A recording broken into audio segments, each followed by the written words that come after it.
और अगर आप डिमोटिवेट हो रहे हैं तो अपने माता पिता को देखिए, अपने घर वालों को देखिए कि वो आपके लिए कितनी मेहनत कर रहे हैं, कितनी मेहनत करके, कुली का काम करके, कारीगर का काम करके या फिर मजदूरी का काम करके आपको इतनी दूर पढ़ने के लिए भेजा है। और आप अगर पढ़ रहे हो तो आपको अपना पूरा 100% उसी के अंदर देना होगा, तभी जाके आपका सिलेक्शन होगा। क्योंकि फ्रेंड्स आपने सोचा होगा जब आप तो घर से बाहर आ गए होंगे और वहां पर जब आपके घर वाले घर पर रहते हैं तो वहां पर उनसे बहुत जने सवाल पूछते रहते हैं, जैसे पड़ोसी है, आपके परिवार वाले हैं या कोई भी आपका सवाल पूछते रहते हैं कि आपका बच्चा लगा या नहीं लगा, आपका बच्चा फौजी बनने गया था, क्या उनका सिलेक्शन हुआ या नहीं हुआ।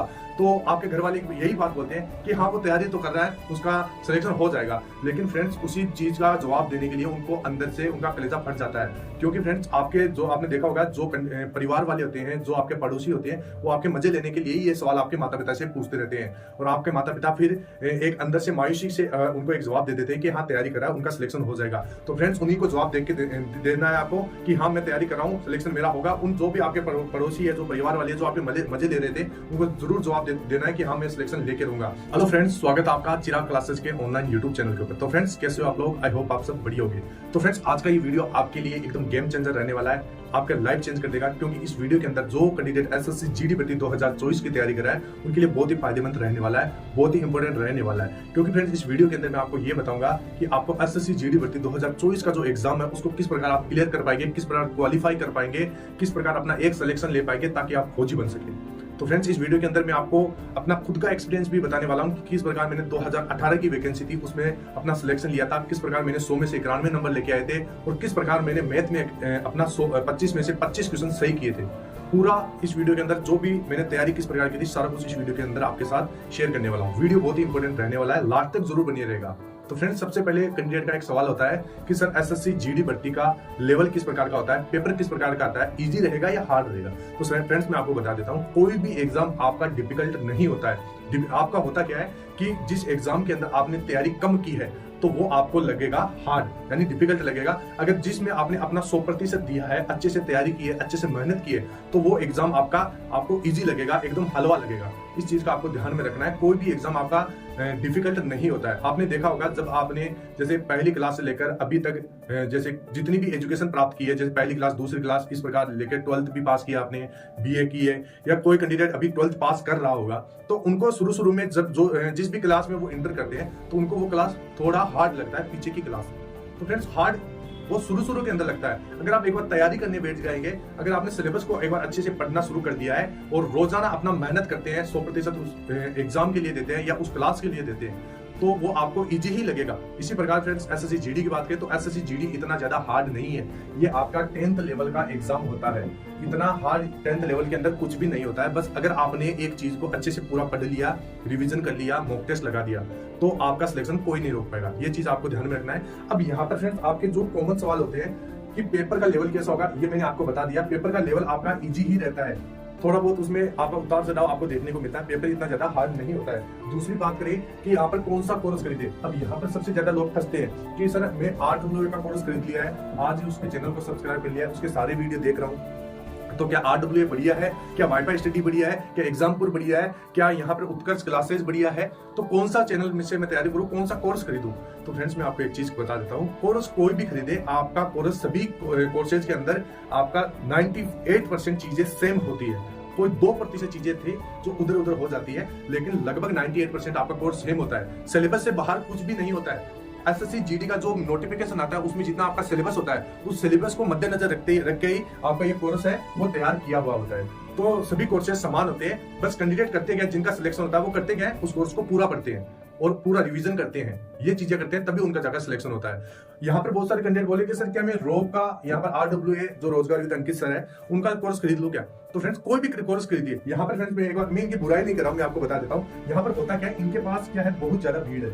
यहाँ पर लगभग इनके मान लीजिए जैसे 10,000 कैंडिडेट यहाँ पर एसएससी जीडी की तैयारी करें, इनका कोर्स खरीद रखा है। इनमें से मान लीजिए यहाँ पर 20 जनों का यहाँ पर सिलेक्शन हो गया है। तो फ्रेंड्स इस प्रकार के ये 20 वीडियो बनाएंगे, 20 वीडियो को चैनल के ऊपर दिखाएंगे और 20 वीडियो को बार बार कैंडिडेट लोग यहाँ पर देखते हैं और फिर उनके मन में एक माइंडसेट बन जाता है कि हाँ भाई इस कोर्स से सिलेक्शन होता है, हमने देखा है। फ्रेंड्स यहाँ पर आप किसी चीज को अगर 100 बार देख लेते हैं, अगर किसी झूठ, मान लीजिए कोई झूठ है, मैं ये नहीं बोलता ये कोर्स खराब है, एक बार आप मेरी बात समझने की कोशिश कीजिएगा। कोई भी जैसे आपको झूठ है, उसको अगर 100 बार सच सुन लेते हैं तो वो आपको एक बार सच जरूर नजर आने लगता है। तो यही होता है, इसमें से जैसे 10,000 कैंडिडेट तैयारी करते हैं, 20 जनों का सिलेक्शन होता है और उनको बड़ा चढ़ा के आपको पेशकश कर दिया जाता है, आपके सामने पेश किया जाता है। तो आप क्या सोचते होंगे कि हाँ भाई ये कोर्स बढ़िया है, इससे सिलेक्शन होता है। सिलेक्शन इससे नहीं होता है, सिलेक्शन इनकी मेहनत से होता है। सिलेक्शन ये अपना पूरा कोर्स पूरा करते हैं, रिवीजन करते हैं, मॉक टेस्ट लगाते हैं, तब जाके इन 20 कैंडिडेट का इन 10,000 में से सिलेक्शन होता है। ये 10,000 भी थे, ये इन्होंने भी RWA के कोर्स से तैयारी की थी। इनका क्यों नहीं हुआ? क्योंकि इन्होंने जो भी ये 20 कैंडिडेट ने जिस प्रकार की स्ट्रेटेजी अपनाई थी, इन 10,000 कैंडिडेट ने वो स्ट्रेटेजी नहीं अपनाई थी। इन्होंने वो काम नहीं किया, अपना कोर्स खरीद तो लिया लेकिन उसने अपना कोर्स अच्छी तरह से पूरा नहीं पढ़ा, अपना 100% नहीं दिया, रिवीजन नहीं किया। तो ये चीजें करने की वजह से इनका सिलेक्शन नहीं हो पा रहा है। तो यही होता है, कोई भी कोर्स खरीद लीजिए, उसको 100% दीजिए, उसका फुल रिवीजन कीजिए, फुल पूरा पढ़िए, मॉक टेस्ट लगाइए। ये चीजें अगर आप करोगे तो सभी कोर्स आपको इजी लगेंगे और सभी से आपका सिलेक्शन हो सकता है। ठीक है फ्रेंड्स, ये चीजें आपको ध्यान में रखना है। अब यहाँ पर फ्रेंड्स एक दूसरी आपकी कमी है सबसे ज्यादा, कि बहुत ज्यादा कैंडिडेट यहाँ पर जैसे ही वैकेंसी आती है उसका कट ऑफ देखने लग जाती है। कट ऑफ से फ्रेंड्स क्या होता है, एक आपका जो आप कट ऑफ क्यों देखते हैं? आप देखते हैं जैसे पिछले साल का पेपर 160 नंबर का पेपर होता है, उसमें से पिछले साल का 130 कट ऑफ गया है, तो आपके दिमाग में कहीं ना कहीं वो माइंडसेट बन जाता है कि हाँ मेरे को इतना नंबर तक लाना है। आप उससे ऊपर नहीं सोच पाते हैं। अगर आप थोड़ा ऊंचा देखोगे कि हाँ मेरे को इतना लाना है, अगर आप जैसे 130 से अगर आप इस प्रकार देखोगे कि मेरे को पहले अपना माइंडसेट बना लेना है कि लगभग मेरे को 145 या 140 नंबर लेके आना है, तब जाके आपका वहां पर सिलेक्शन होता है। ऐसा नहीं कि प्रीवियस ईयर की आप कट ऑफ देख लेते हैं और वहां पर फ्रेंड्स कट ऑफ देखने से यही माइंडसेट बन जाता है कि हाँ 130 नंबर है, इतना लाना है। फिर आपका वही होता है, 2 या 3 नंबर से आप रह जाते हैं और आपका सिलेक्शन नहीं होता है। क्यों नहीं होता है? क्योंकि कट ऑफ दिनों दिन बढ़ती जाती है, हर साल आपका कंपटीशन है, थोड़ा आपको ज्यादा देखने को मिलता है। ये चीज आपको ध्यान में रखना है। तो कट ऑफ की वीडियो आप नहीं देखिए, आपको बस अपना एक टारगेट फिक्स कर लेना है कि हाँ इतने नंबर मेरे को लाना ही लाना है, तब जाके मेरा सिलेक्शन होगा। क्योंकि आपकी एक आत्मा जो अंदर से आवाज आती है कि हाँ इतने नंबर पे होगा सिलेक्शन, तो वो होता ही है। ऐसा नहीं कि प्रीवियस ईयर का 130 जा रहा है तो इस बार भी 130 जाएगा, बिल्कुल भी नहीं होगा। आप थोड़ा ऊपर सोचने की कोशिश कीजिए, कट ऑफ की वीडियो कम देखिए, आप एक टारगेट बनाइए, ईमानदारी से तैयारी कीजिए, तब जाके यहाँ पर सिलेक्शन होता है। इस चीज का आपको ध्यान में रखना है। अब यहाँ पर फ्रेंड्स एक दूसरा है कि पढ़ाई करने का तरीका, आपका पढ़ाई करने का तरीका किस प्रकार का होना चाहिए। फ्रेंड्स यहाँ पर जब भी आप पढ़े, टेबल पर बैठकर पढ़ना है, क्योंकि इससे आपको अपनी जिम्मेदारियां नजर आती है, आपको यह पता चलता है कि आप किस काम के लिए यहाँ बैठे हैं। ठीक है फ्रेंड, तो जब भी आप पढ़ना बैठे, टेबल के ऊपर बैठकर पढ़िए। इससे होता क्या, आपको जिम्मेदारियों को पता चलेगा। फ्रेंड्स मैं जब भी पढ़ता हूँ, मैं अपना टेबल और जैसे बेंच होती है आपकी, उसके ऊपर बैठ के पढ़ता हूँ और पूरा दिन उसी के ऊपर बैठ के आपने तैयारी करता हूँ। जब जितना भी मैं जैसे 5 से 6 घंटे पढ़ता हूँ या मान लीजिए 7 से 8 घंटे पढ़ता हूँ, तो उस टेबल के ऊपर ही बैठकर पढ़ता हूँ। इससे फ्रेंड्स आपका एक फोकस रहेगा, एक आपका दिमाग उसी चीज के ऊपर रहेगा कि हाँ आप किस काम के लिए आए हो। ठीक है फ्रेंड, सॉरी। अब यहाँ पर फ्रेंड मैंने बहुत सारे कैंडिडेट हैं, उनसे पूछा था कि आपने पढ़ाई कैसे करते हो, आपने किस प्रकार तैयारी की। तो उनका एक ही सवाल होता है, सर हमने सबसे पहले कोर्स पूरा किया था, कोर्स भी पूरा किया, कोई भी कोर्स खरीद लिया था उसको पूरा किया, या फिर कोई बुक पढ़ी थी उसको पूरा पढ़ा था और फिर उसके मॉक टेस्ट लगाने शुरू कर दिए थे। यही आपकी सबसे बड़ी गलती होती है। यहाँ पर क्या करते हैं, कोर्स आपने बकायदा आपने पूरा किया। यहाँ पर बहुत सारे कैंडिडेट सोच रहे हैं कि सर आपने तो बोला था सर कोर्स पूरा करना है। हाँ फ्रेंड्स, कोर्स आपको पूरा करना था, फिर आपको मॉक टेस्ट भी लगाना था, लेकिन आपको इसके बीच की जो प्रोसेस है वो आप भूल गए। इसके अंदर बीच के अंदर आपको रिवीजन करना था। फ्रेंड्स यहाँ पर आप अगर किसी चीज को अगर दिन के अंदर 3 बार रिवीजन कर लेते हैं तो वो लॉन्ग पीरियड तक आपको याद रहने का पूरा चांस रहता है। तो रिवीजन आपके लाइफ के अंदर सबसे मोस्ट चीज होती है। अगर आप किसी भी एग्जाम की तैयारी करें, चाहे जीडी है, चाहे सीएसएसएल है, चाहे आपका सीजीएल है, उसके अंदर आपको रिवीजन करना पड़ेगा, अन्यथा आपका सिलेक्शन यहाँ पर नहीं होगा। और ये चीज आप गांठ बांध के रख लीजिएगा। आपकी एसएससी जीडी है वो भी रिवीजन मांगती है, उसी को आपको रिवीजन करना पड़ेगा, जो कोई भी कोर्स आप खरीदे। ठीक है फ्रेंड्स, तो रिवीजन के ऊपर आपको 100% फोकस करना है। रिवीजन आपका कोई भी कोर्स हो 2 से 3 बार उसका रिवीजन पक्का हो ही जाना चाहिए। ये चीज आपको ध्यान में रखना है। इसके बाद में कि अब हम पढ़े कैसे, तो फ्रेंड्स सबसे पहले आपको पढ़ने के लिए मैंने आपको बताया था कि आपको पहले तो आप मोटिवेट रहना है कि हाँ मैं तैयारी कर रहा हूं, मेरा सिलेक्शन होगा। और अगर आप डिमोटिवेट हो रहे हैं तो अपने माता पिता को देखिए, अपने घर वालों को देखिए कि वो आपके लिए कितनी मेहनत कर रहे हैं, कितनी मेहनत करके, कूली का काम करके, कारीगर का काम करके या फिर मजदूरी का काम करके आपको इतनी दूर पढ़ने के लिए भेजा है। और आप अगर पढ़ रहे हो तो आपको अपना पूरा 100% उसी के अंदर देना होगा, तभी जाके आपका सिलेक्शन होगा। क्योंकि फ्रेंड्स आपने सोचा होगा, जब आप तो घर से बाहर आ गए होंगे और वहां पर जब आपके घर वाले घर पर रहते हैं तो वहां पर उनसे बहुत जने सवाल पूछते रहते हैं, जैसे पड़ोसी है, आपके परिवार वाले हैं, या कोई भी आपका सवाल पूछते रहते हैं कि आपका बच्चा लगा या नहीं लगा, आपका बच्चा फौजी बनने गया था, क्या उनका सिलेक्शन हुआ या नहीं हुआ।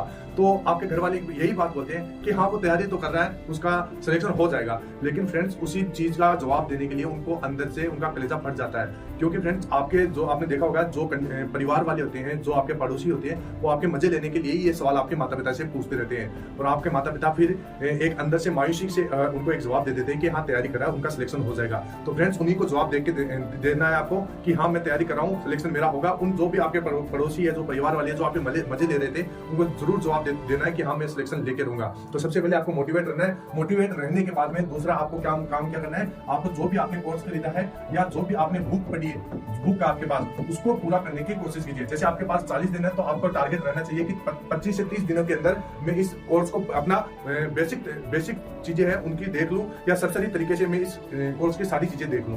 ठीक है फ्रेंड, तो इस 30 दिन के अंदर आपके पास कोई भी बुक है या फिर आपका कोई भी कोर्स है तो 30 दिनों के अंदर उनको पूरा करने की कोशिश कीजिए। ठीक है फ्रेंड्स, इसके बाद में आपको क्या करना है, जो भी आपके पास लास्ट 10 दिन बचे उनके अंदर आपको ज्यादा से ज्यादा मॉक टेस्ट लगाना है। ज्यादा से ज्यादा आपको प्रीवियस ईयर के जो पेपर है उन्हीं को देखना है। फ्रेंड्स प्रीवियस ईयर के पेपरों को देखने से भी आपको बहुत ज्यादा फायदा होता है, क्योंकि 100% उसमें क्या होता है, जैसे कुछ चीजें होती है वो हूबहू यहाँ पर रिपीट होकर आपको नेक्स्ट एग्जाम के अंदर पूछ ली जाती है। तो अगर आपने प्रीवियस ईयर को अच्छे से देखा है, उसकी अच्छे से प्रैक्टिस की है, तो आप एग्जाम के अंदर बहुत ज्यादा हाई स्कोर कर पाओगे। ये चीज आपको ध्यान में रखना है। तो मॉक टेस्ट के साथ पिछले जो ओल्ड पेपर है, ओल्ड पेपर को भी आपको लगाते रहना है, ओल्ड पेपर को भी आपको लगाते रहना है। ठीक है फ्रेंड्स, और इसके साथ साथ जब आप कोर्स पूरा कर लेते हैं, कोर्स पूरा करने के साथ आपको एक चीज का ध्यान रखना है, रिवीजन। ये मोस्ट इंपोर्टेंट चीज होती है किसी भी एग्जाम के लिए, चाहे आपका एसएससी जीडी है, चाहे सीएचएसएल है, चाहे सीजीएल है, सभी एग्जाम के लिए आपको रिवीजन करना पड़ेगा, तब जाके आपका यहाँ पर सिलेक्शन हो पाएगा। इस चीज का आपको ध्यान में रखना है। तो रिवीजन आपका मोस्ट इंपोर्टेंट चीज है, इसका आपको ध्यान में रखना है। कोर्स आपको पूरा करना है, ये चीजें आप करो और उसके बाद में आपको मॉक टेस्ट और प्रीवियस ईयर के पेपरों के ऊपर आपको कमांड बनाने की जरूरत होगी। तो ये चीजें आपको ध्यान में रखना है। और फ्रेंड तैयारी करते रहो, मेहनत आप करनी पड़ेगी आपको। दिन के अंदर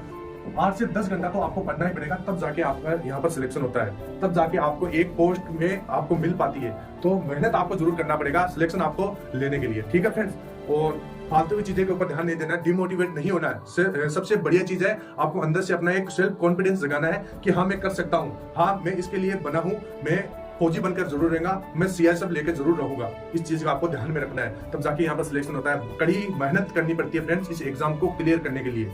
एग्जाम हार्ड नहीं है, लेकिन आपने क्या है तैयारी शुरू से नहीं की थी, और अब जाके जब नजदीकी दिन बचे हैं इनके अंदर आप तैयारी करने बैठे हैं और अब सोच रहे हैं कि क्या पता मेरा सिलेक्शन होगा या नहीं होगा। तो फ्रेंड जितना भी दिन बचा है, मैं ये नहीं मानता हूं कि आपका जैसे इन 40 दिनों के अंदर सिलेक्शन नहीं होगा। अगर आप मेहनत करोगे, अगर आप उसको अपना 10 से 12 घंटे दोगे तो आपका सिलेक्शन होगा।